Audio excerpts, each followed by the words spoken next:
दोस्तों मैं आपको एक तस्वीर दिखाता हूँ। यह है ह्यूमनॉइड्स। प्रोबेबली आपने ऐसी मशीनों को कई सारी साइंस फिक्शन मूवीज़ में देखा होगा। असल में एक तरीके के रोबोट्स होते हैं जिनकी शक्ल और बॉडी एक नॉर्मल इंसान के जैसी दिखती है, एक ह्यूमन के जैसी दिखती है। तो बेसिकली ये भी एक तरीके के रोबोट्स ही हैं। जिस तरह बाकी के रोबोट्स हम इंसानों के काम को आसान बनाते हैं, उसी तरह ये ह्यूमनॉइड भी नॉर्मल रोबोट के कंपैरिजन में हमारे काम को काफ़ी एफिशिएंटली और काफ़ी कम टाइम में करवा सकते हैं। लेकिन प्रॉब्लम ये है कि ये मशीनें हम इंसानों की तरह नहीं सोच सकती। जिस तरह हम चीज़ों को देखते हैं, जिस तरह हम चीज़ों को सोचते हैं, उस तरह ये ह्यूमनॉइड्स नहीं सोच सकते। और ये काफ़ी बेसिक सी बात है, क्योंकि हमारे अंदर लाइफ होती है, कॉन्शियसनेस होती है और फीलिंग्स होती हैं जो कि उनके अंदर नहीं होती। तो ये ऐसी मशीनें हैं जिनको इंसानों ने बनाया है, और इंसान एक ऐसी मशीन है जिसको नेचर ने बनाया है। और जब प्रकृति किसी चीज़ को बनाती है तो उसकी वर्किंग काफ़ी एफिशिएंट होती है। नेचर की सभी चीज़ें एक दूसरे के साथ जुड़ी हुई होती हैं। नेचर में चीज़ों को कॉन्शियसनेस, लाइफ और जीवन देने की ताकत होती है, और उसको ये पावर मिलती है केवल एक चीज़ से, और उस चीज़ को हम विज्ञान कहते हैं। सुनने में ये चीज़ काफ़ी बेसिक लग रही होगी, इनके बारे में तो हम सब पहले ही जानते हैं। लेकिन मैं आपको बता दूं कि ये बेसिक सी चीज़ें होती हैं ना, ये पूरी यूनिवर्स को गाइड करती हैं, जिनको हम बेसिक मानकर इग्नोर कर देते हैं। अगर हम उनको ढंग से एनालाइज करें, उनको ध्यान से सोचें, तो हमारे सामने इस दुनिया की एक अलग ही रियलिटी सामने आएगी। जिस तरह हम थ्योरी ऑफ एवरीथिंग की तरह सालों से करते हुए आ रहे हैं, हो सकता है जिसको हम काफ़ी कॉम्प्लेक्स थ्योरी मान रहे हों, हो सकता है वो एक काफ़ी बेसिक सी थ्योरी हो जो कि हमारे सामने ही मौजूद हो, बट हम उसको नहीं देख पा रहे हों, क्योंकि हो सकता है कि वो एक बेसिक सी थ्योरी हो और बेसिक सी चीज़ों पर हम ज़्यादा ध्यान नहीं देते। खैर, थ्योरी ऑफ एवरीथिंग क्या हो सकती है, इसके बारे में हम किसी और वीडियो में डिटेल में बात करेंगे। तो आज मैं आपको इन्हीं बेसिक सी दिखने वाली चीज़ों को एनालाइज कराने की कोशिश करूँगा। तो देखिए, लाइफ को हम एक तरीके की साइंस मानते हैं। अगर आप मुझसे पूछते हो कि लाइफ को एक सिंगल सेंटेंस में डिफाइन करो, तो मैं एक ही बात कहूँगा, life is the process of all the chemical reaction occurring in our body which are following the physical laws. वैसे ये डेफिनेशन कोई न्यू डेफिनेशन नहीं, इसके बारे में मैं पहले भी आपको एक वीडियो में बता चुका हूँ, बट आज हम इसको एनालाइज करेंगे। तो मतलब क्या हुआ, लाइफ एक तरीके की साइंस है। अब हम इंसानों ने साइंस को 3 कैटेगरीज में डिवाइड किया है, पहली फिजिक्स, दूसरी केमिस्ट्री और तीसरी बायोलॉजी।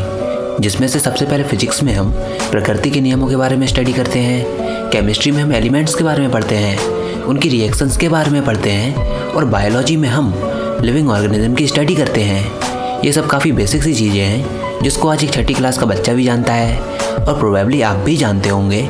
और विश्वास मानिए कि हर एक फिजिक्स, केमिस्ट्री और बायोलॉजी की किताबों में किताब की स्टार्टिंग इसी सेंटेंस के साथ होती है कि what is physics, what is chemistry और व्हाट इज़ बायो। और प्रोबेबली मेरी तरह आपने भी इस चीज़ को ज़रूर नोटिस किया होगा, और हमारे टीचर्स भी अपने पहले सेशन की स्टार्टिंग इसी सेंटेंस के साथ करते हैं कि व्हाट इज़ साइंस। मैंने तो इस चीज़ को कई बार नोटिस किया है, और आई थिंक आपने भी किया होगा। बट मैं आपसे ये कहना चाहता हूँ कि ये तीनों चीज़ें, फिजिक्स, केमिस्ट्री और बायो, ये तीनों चीज़ें एक दूसरे से जुड़ी हुई हैं। जिसमें से सबसे पहले फिजिक्स यूनिवर्स की एक ऐसी लैंग्वेज है जो कि आपको इस ब्रह्मांड के नियमों के बारे में बताती है। ये वो लॉज होते हैं जिनके बिना आप इस अनंत ब्रह्मांड को महसूस नहीं कर सकते।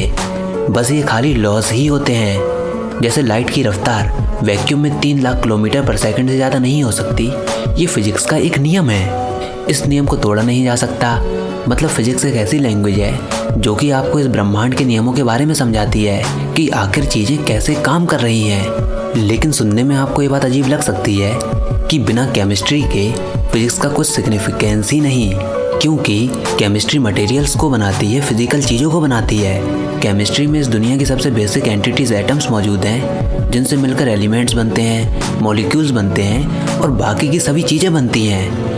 केमिस्ट्री मटेरियल्स को बनाती है, जैसे कि hydrogen, oxygen, carbon dioxide, nitrogen, यहाँ तक कि कार्बन। ये सब एलिमेंट्स केमिस्ट्री की ही देन है। चलिए एक एग्जांपल देता हूँ। जैसा कि मैंने आपको पहले बताया था कि फिजिक्स का एक बेसिक नियम है कि वैक्यूम में speed of light 3 lakh kilometre पर सेकंड से ज़्यादा नहीं हो सकती। ये एक बेसिक नियम है। अब आप मुझको ये बताइए कि क्या अकेले फिजिक्स का कोई फिजिकल सिग्निफिकेंस है, या फिर जो मैंने आपको अभी बोला क्या उसका कोई वजूद है? आप कहोगे हाँ बिल्कुल है, बस आप लाइट लीजिए, वैक्यूम में ट्रेवल कराइए और आप पाओगे कि वाकई में उसकी स्पीड 3 लाख किलोमीटर पर सेकंड से ज़्यादा नहीं होती।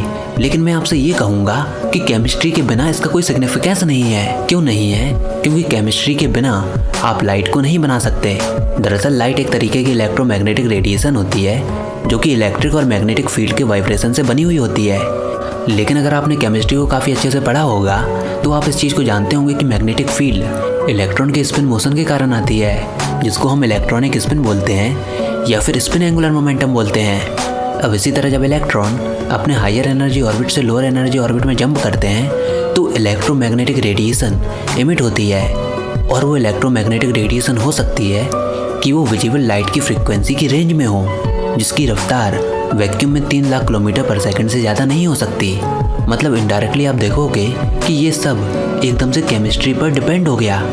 ऐसे ही आप देखोगे कि इस दुनिया का सबसे लॉन्ग रेंज वाला फोर्स यानी कि ग्रेविटेशनल फोर्स खुद अकेले वर्क नहीं कर सकता। अगर मास ही नहीं होगा तो अट्रैक्शन ही नहीं होगा, और अगर मास होगा तो ग्रेविटेशनल फोर्स भी होगा। और मास कब होता है? जब वो ऑब्जेक्ट किसी केमिकल एलिमेंट से मिलकर बना हुआ हो। यानी कि फिजिक्स को अप्लाई करने के लिए आपको केमिस्ट्री की ज़रूरत होती है। फिजिक्स आपको लॉज देती है और केमिस्ट्री आपको प्लेटफॉर्म देती है जिन पर आप उन लॉज को अप्लाई करते हो। आप कोई भी केस ले लीजिए, आप हर केस में यही पाओगे कि इनडायरेक्टली फिजिक्स और केमिस्ट्री आपस में जुड़ी हुई हैं, जिनके बेसिस पर ये पूरा ब्रह्मांड और यूनिवर्स वर्क कर रहा है। अब आपने इस चीज़ को तो ज़रूर देखा होगा कि हमारा यूनिवर्स कितना बड़ा है, कितने सारे प्लैनेट्स हैं, कितने सारे स्टार्स और कितनी सारी गैलेक्सीज मौजूद हैं, जो कि किससे बने हुए होंगे? फिजिक्स और केमिस्ट्री के इंटरेक्शन से। लेकिन कभी आपने सोचा कि उन प्लैनेट्स पर लाइफ क्यों एग्जिस्ट नहीं करती? अगर हम अपने सोलर सिस्टम की बात करें तो केवल अर्थ पर लाइफ एग्जिस्ट करती है। और वो कैसे? जब फिजिक्स और केमिस्ट्री को आपस में जोड़ा जाता है तो उसमें कई सारी पॉसिबिलिटी एग्जिस्ट करती हैं, हजारों और लाखों पॉसिबिलिटीज एग्जिस्ट करती हैं, जिसमें से एक पॉसिबिलिटी ऐसी होती है जिससे जीवन का निर्माण होता है, जिसके ऊपर कई सारे फैक्टर्स डिपेंड करते हैं। और जब इन सभी फैक्टर्स को कंबाइन किया जाता है तो हमको मिलती है बायोलॉजी, जिसमें हम पूरे एवोल्यूशन को पढ़ते हैं कि किन किन फैक्टर्स के बेसिस पर अर्थ पर जीवन पॉसिबल हो पाया। वो कौन से फैक्टर्स थे जो कि लाइफ को अचीव कराने के लिए ज़रूरी थे, कैसी फिजिकल और केमिकल कंडीशन मौजूद होनी चाहिए, कौन से अमीनो एसिड्स मौजूद होने चाहिए, उन सब की स्टडी हम बायोलॉजी में करते हैं। तो अब आप पाओगे कि ये तीनों चीज़ें आपस में जुड़ी हुई हैं, और इसलिए जो नेचर की प्रोसेस होती हैं वो काफ़ी सिलेक्टिव होती हैं। हमारे नेचर को सिलेक्शन काफ़ी पसंद है। लाइक आज हम एनर्जी के नए सोर्स को खोज रहे हैं क्योंकि फॉसिल फ्यूल ख़त्म होने वाला है और हम चाहते हैं कि हम अपनी फ्यूचर जनरेशन्स को एक एनर्जी का काफ़ी अच्छा सोर्स दे जाएं। तो उसके लिए हम अलग अलग तरीके अपना रहे हैं, जिसमें से सबसे पॉपुलर है न्यूक्लियर एनर्जी। और न्यूक्लियर एनर्जी में भी हम वर्क कर रहे हैं न्यूक्लियर फिजन पर।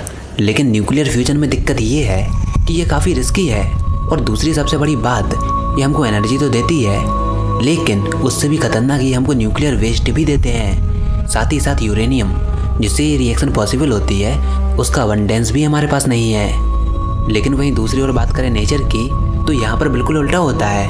नेचर परफॉर्म कराता है न्यूक्लियर फ्यूजन, जो कि हमारे सन में भी होती है। न्यूक्लियर फ्यूजन से जो आपको एनर्जी जनरेट होती है उसका अमाउंट न्यूक्लियर फिजन के कंपैरिजन में काफ़ी ज़्यादा होता है।